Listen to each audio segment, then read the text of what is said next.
Hey everybody, I come here today to talk about how our emotions affect our health, how the feels cause us issue, how the feels cause us pain, how the feels affect our health, how the feels affect our mental health and therefore affect our physical health.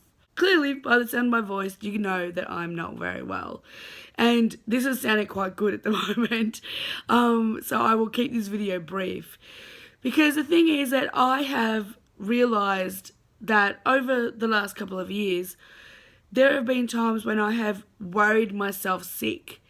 Now, you've probably heard that phrase a few times over the years, and you probably just sort of took it for granted, and it's like something doesn't really mean anything. You know, there are a lot of phrases that you're like, I don't even know what that means. I use it, but whatever. Like, you know the phrase, but you don't even really know what it means. You just use it, you know?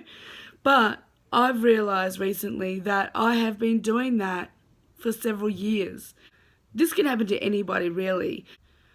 But for me, it's been about coming to terms with my childlessness.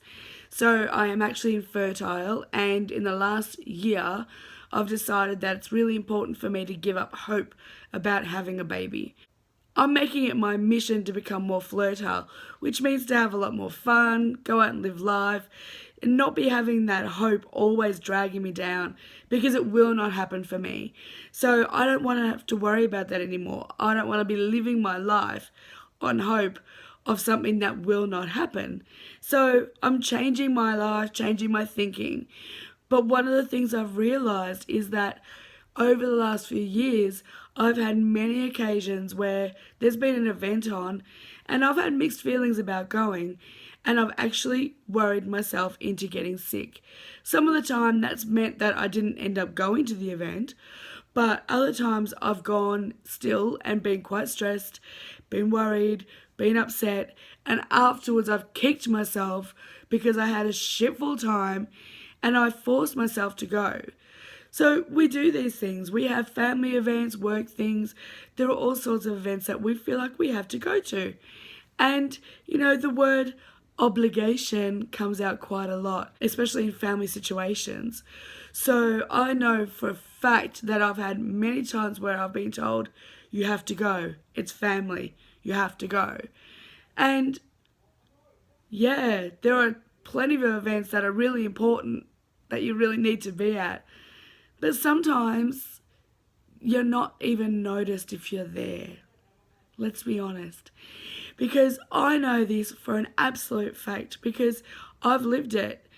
I'm part of a big family, and I've realised that as more children come into the family, the people who've got the children do all the talking and all the chatting. They're chatting about their kids, they're chatting to their kids, the kids are getting involved, the kids are interrupting. It becomes all about the kids.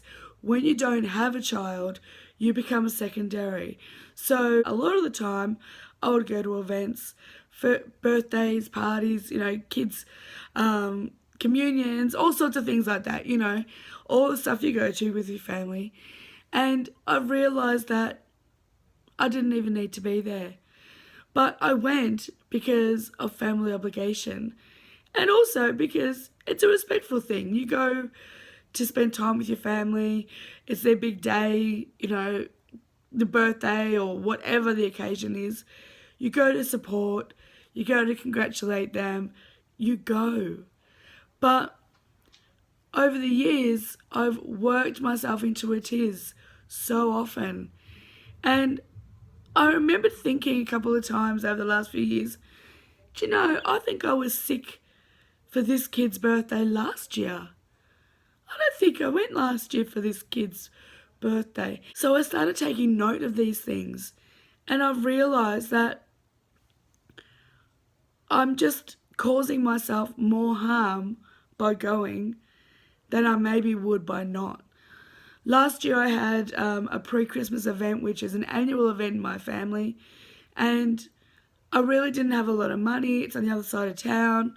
It's a lot of petrol, tolls, all that sort of thing. But I really didn't want to go.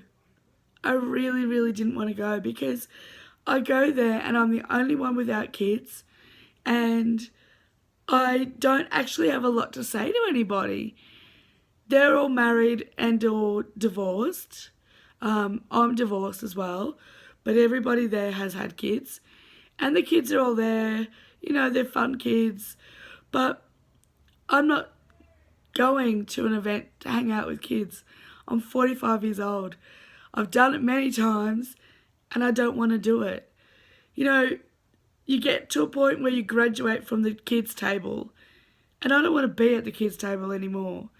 Much as I enjoy the kids and, you know, their antics and stuff like that, that's not what I go for. And I don't think it's kind of worth it for me to go and do that.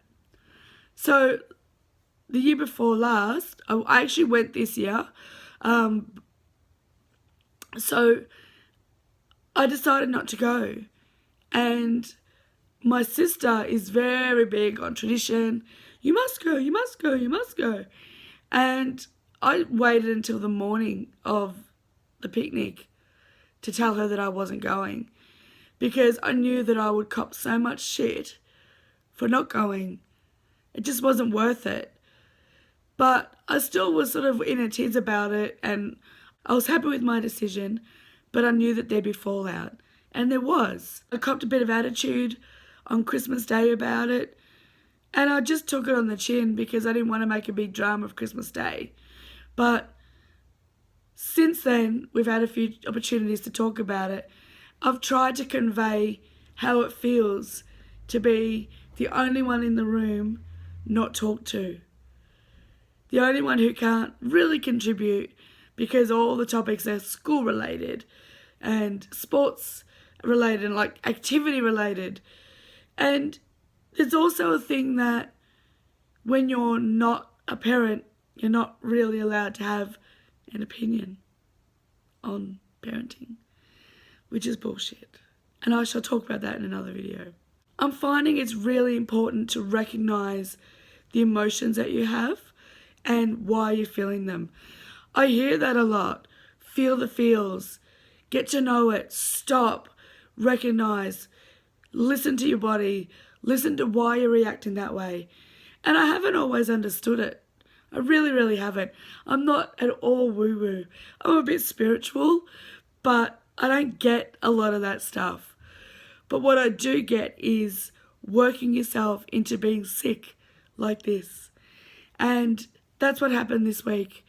I had a slight asthma attack during the day. By the time I came home, I had a bit of sinusitis, and that was a week ago.